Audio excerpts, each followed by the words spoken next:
Assalamu alaikum, dear 8th class students. I am Shakir Majeed from UPS Tulwari. Welcome once again in this online lecture series. आप सभी लोग इस बात से बाखबर हो कि हम एक चैप्टर डिस्कस कर रहे हैं जिसका नाम travellers Dikus and the Vision of a Golden Age. In the last lecture of this chapter, we discussed the meaning of travelers and Dikus, and later they also discussed the important story of Birsa Munda as well as the ideas of Birsa Munda as well. मैंने आप लोगों को इस बात से भी आगाह किया था कि इस चैप्टर में हमें यह भी पढ़ना है कि what was the effect of the coup that is outsiders, I mean Britishers, on the tribal societies of India. How did tribal societies got affected by the policies implemented by Britishers in the subcontinent of India? But before discussing the impact of Britishers on tribal people, we have to discuss a topic that how did tribal groups live? In this topic, we have to study what were the different activities, what were the different occupations of tribal people of India. Dear students, when we talk of the 19th century, the tribals of different parts of India involved themselves in a number of activities.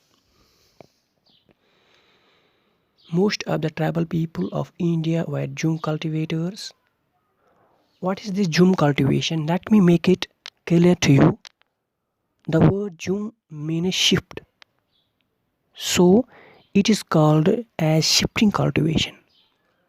Shifting cultivation is that type of agriculture in which farmers clear the forest land and use for it growing crops.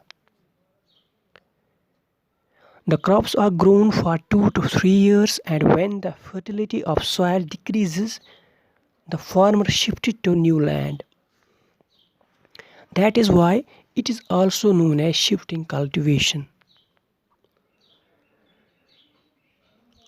I will explain this shifting cultivation.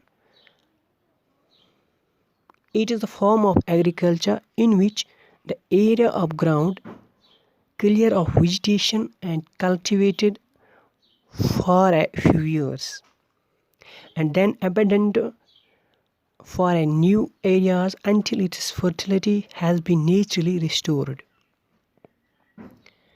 The shifting cultivation or jhum cultivation is still prevailing in some countries like Sri Lanka, Brazil, and India as well. In India, it is still practiced in Assam, Manipur, Nagaland, and Arunachal Pradesh as well. These are some states of India where this jhum cultivation and I can say shifting cultivation is still prevailing.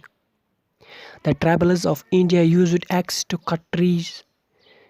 Shifting cultivators were found in the hilly forests of northeast and central India.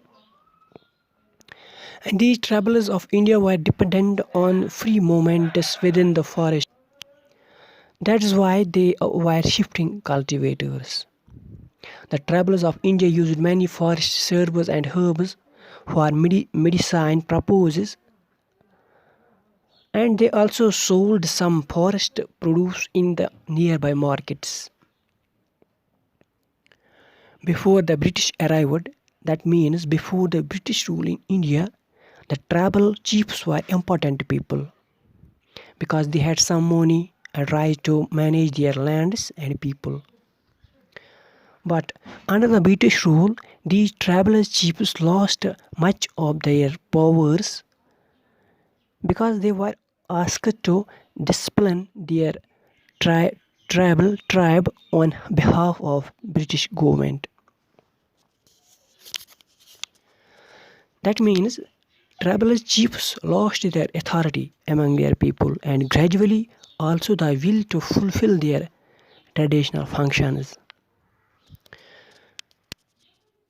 The British wanted travellers to settle down and become peasants, cultivators, because as settled peasants they were easy to control and administrate.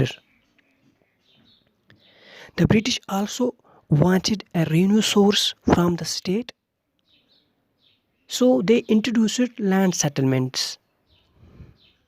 That is, they measured land, defined the rights of each individual to that land, and fixed the revenue the farmer had to pay to the state.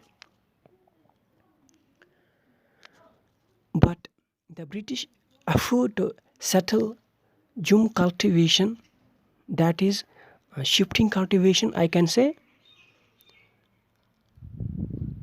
Cultivators did not accept the abolition of this jum cultivation because in the other cultivation the fields did not produce good yields.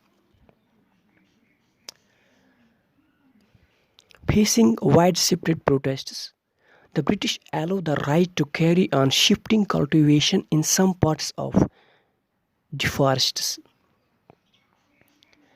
The British also brought about several changes in the forest laws which severely affected the lives of many tribes. Now, in the coming topics, we will discuss the effects of British government on the tribal people of India. I hope you will stay connected with me. Thank you. We will meet in the next lecture. Have a nice day.